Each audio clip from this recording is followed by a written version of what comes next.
This is a Stanley Handyman plane. I won't be able to show it to you, but right along in here I can barely make it out. It's a Handyman. Now, I have another one of these squares, and it's a good square. It's perfectly uh, square. I have no issues with it. This one I got really cheap. It's rusted and stuff, but it's square. And the thing of it is with the older tools, at least a lot of times they made sure they were square. Uh, Sometimes, most of the time, unless you buy a Starrett or a fairly expensive combination square, if you go down to your local Lowe's and buy a Stanley now, or an Irwin or something like that, they're not square. You have to make them square. Uh, so I'm going to do a little bit of work to this to clean it up, get the rust off of it, and turn it into something I can use to work wood. Now, if you look, I don't know if you'll be able to see or not, but there's all kinds of rust. The first thing that I'm going to do, I have a bucket of water here, and I'm going to take me some water and a brush, and I'm just going to do what I can to clean this, because it's probably not been cleaned in 20 years. The Handyman series of tools came out in like the 70s. I think it was late 70s, early 80s. I believe it's 70s. But and a lot of people say, well, those tools, they're really not Stanley's heyday. Well, no, they weren't. But I can tell you, I have a Stanley, that's paint or something there. I have a Stanley Handyman, like number 4 plane. See if I can clean that mess off of there. And that's like some construction adhesive or something going on there. It's not in a spot where it would hurt anything, but I really want it off of there. So, but anyway, I have a Stanley number 4 uh, type. Although mine is, I got a number on it. It's basically a number 4. Uh, Handyman plane, and the thing is dead. It was dead flat when I bought it. The sides were dead flat to the soles of the plane. Uh, the the bed was the frog, everything was just fine. All I had to do was clean the thing up and sharpen the blade, and it's better shape than any of my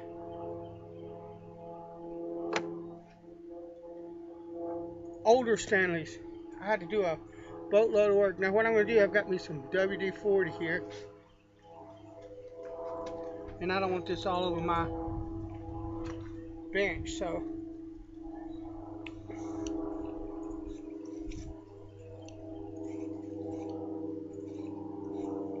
I just want to, the reason is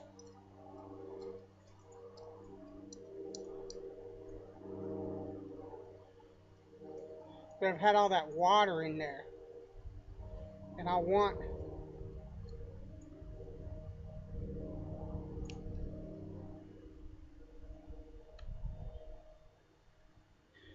to make sure everything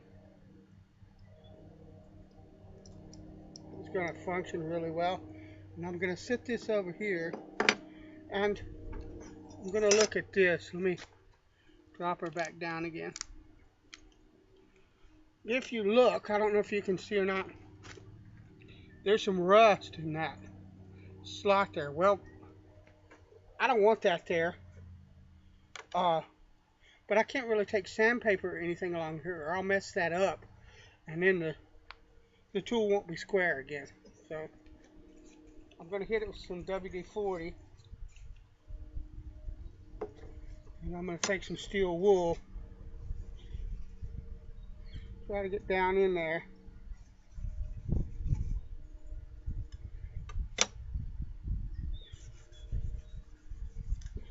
Get rid of that.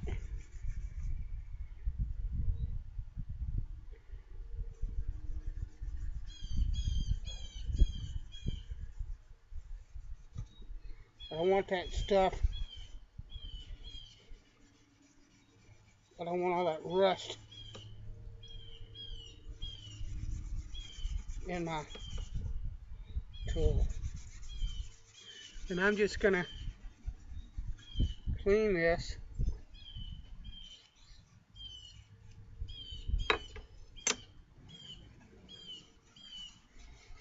And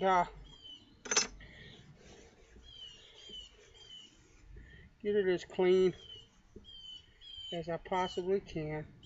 And it's cleaning up really nice.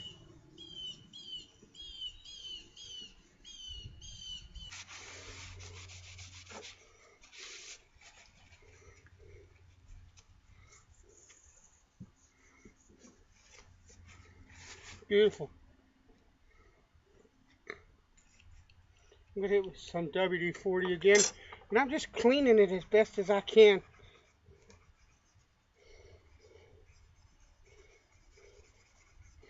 That's all. The thing of it is if you can put up with tools that aren't bright, shiny looking new, you know, and if you stop and think about it, even if you take care of your tools really well, sooner or later, even brand new, bright, shiny tools, they're going to develop a little bit of patina. It's just going to happen. And if you can get past the idea that everything that you own has got to be brand new, bright, shiny,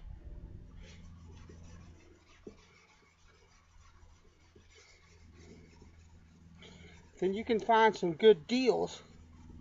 I mean, this was cheap. A lot less than what you'd pay for a decent combination square if you bought it new.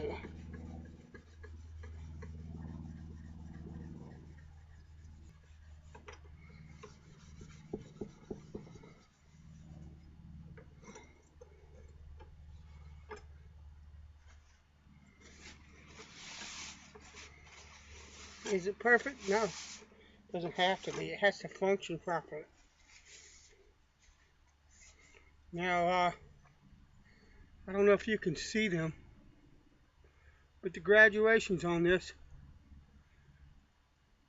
they came out fine. What I'll do probably is take a black fine tip Sharpie, one that has a little needle point, and go in there and darken all the numbers, all the hash marks, that kind of deal.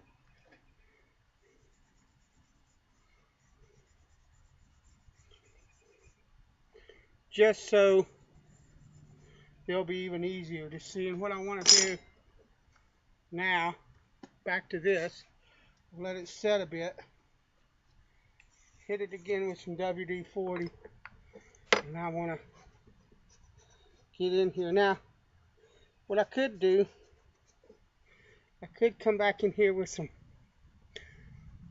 paint, some enamel,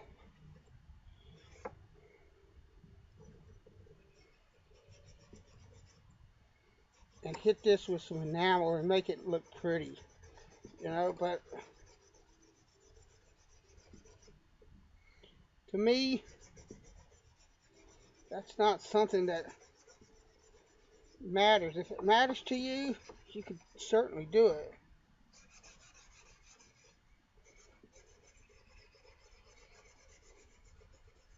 What I want is a rust-free tool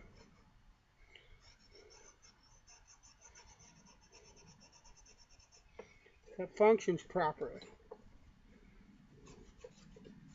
And there's really nothing wrong. Once I start cleaning this up, There's really nothing wrong with the enamel, the japanning, whatever it is that you want to call that. It's perfectly fine, just like it is.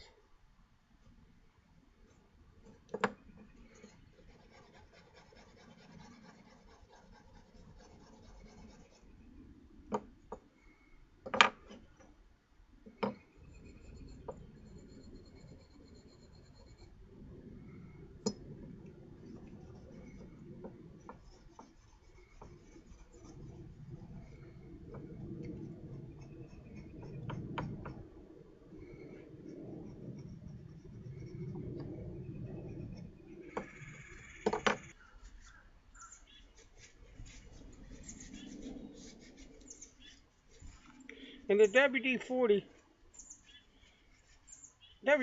does great things to rust. I mean, it's a wonderful sanding lubricant, I guess you might call it.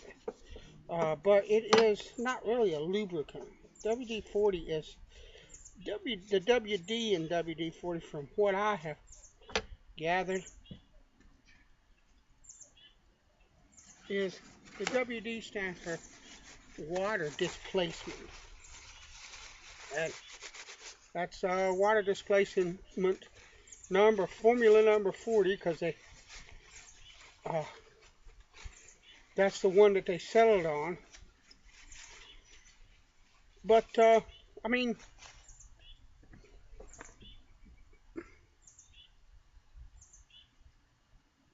see what it was, what it is now.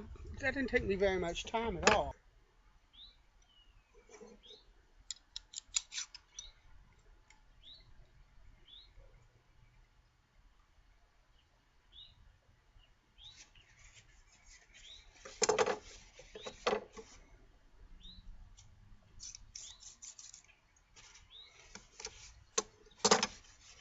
Much as I can.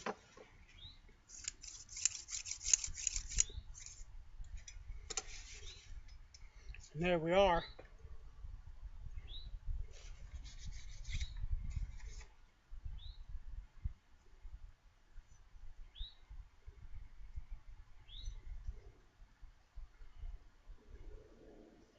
That will do her up.